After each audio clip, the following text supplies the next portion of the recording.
ഇനി നമുക്ക് ഒരു ചൊരയ്ക്ക,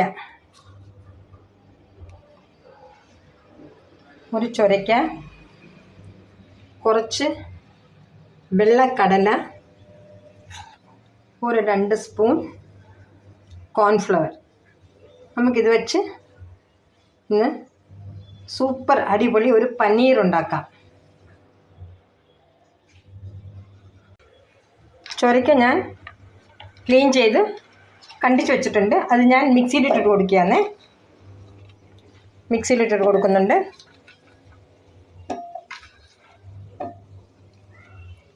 വെള്ളക്കടല അതും ഇട്ട് കൊടുക്കുന്നുണ്ട്.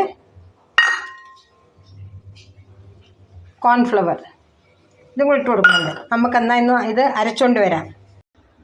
ഞാൻ അത് അരച്ചു കൊണ്ടുവന്നിട്ടുണ്ട്. ഒരു ടിഫിൻ ബോക്സ് ശകലം എണ്ണ ഗ്രീസ് ചെയ്തിട്ട് ഞാൻ അതിലോട്ട് ഒഴിച്ചു കൊടുത്തിട്ടുണ്ട്. എന്നിട്ട് നമുക്കിത് കുക്കറിലോട്ട് വെക്കാം. കുക്കറിൽ വെച്ച് ഒരു 3 വിസിൽ എടുക്കണം. എന്നിട്ട് ഞാൻ ചെറുത് കുറച്ച് കടല ഉണ്ടായിരുന്നു വേവിക്കാൻ. എന്നിട്ട് അതിനോട് അതങ്ങ് വേവുമെന്നും പറഞ്ഞ് അടിയിൽ കടലയിട്ട് ഈ ടിഫിനും അങ്ങോട്ട് വെച്ച് കൊടുത്തു. നമുക്ക് അടച്ച് ഒരു 3 വിസിൽ എടുക്കാം. നമ്മളെ പനീർ റെഡിയായി. ഞാൻ പറഞ്ഞത് ഒരു ചെറിയ ചൊരയ്ക്കയും കുറച്ച് വെള്ളക്കടലയും കുതിർത്തതും ഞാൻ രാത്രി കുതിർത്ത് വെച്ചിരുന്നായിരുന്നു. 2 സ്പൂൺ കോൺഫ്ലവറും കൂടെ അരച്ച് ഒരു പാത്രത്തിൽ എണ്ണ ഒന്ന് ഗ്രീസ് ചെയ്തിട്ട് കുക്കറിൽ വെച്ച് ഒരു 3 വിസിലെടുത്താൽ നമ്മളെ പനീർ റെഡിയായി. നമുക്കൊന്ന് ഇതൊന്ന് പിച്ചാത്തി വെച്ചൊന്ന് 4 സൈഡ് ഇളക്കി കൊടുക്കണം. ഇളക്കി കൊടുത്തിട്ട് നമ്മളെ പ്ലേറ്റിലോട്ട് തട്ടിക്കഴിഞ്ഞാൽ അതങ്ങ് വീഴും.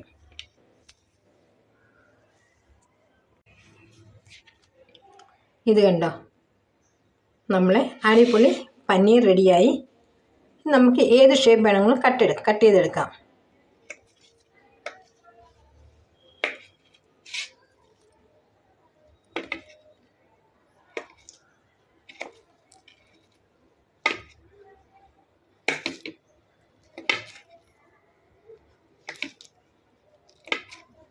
നല്ല സ്പോഞ്ചി പനീറാണ്.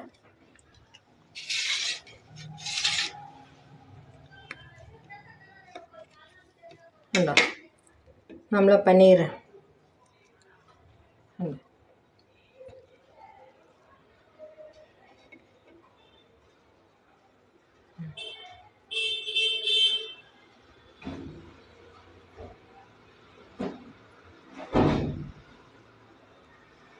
സ്പോഞ്ച് റെഡിയായി.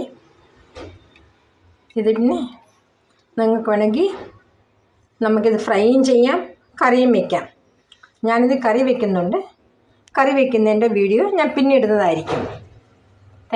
Thank you for watching. ഇഷ്ടപ്പെടുന്നവർ ചാനൽ ഒന്ന് ലൈക്ക് ചെയ്യണം, ഷെയർ ചെയ്യണം, സബ്സ്ക്രൈബ് ചെയ്യണം.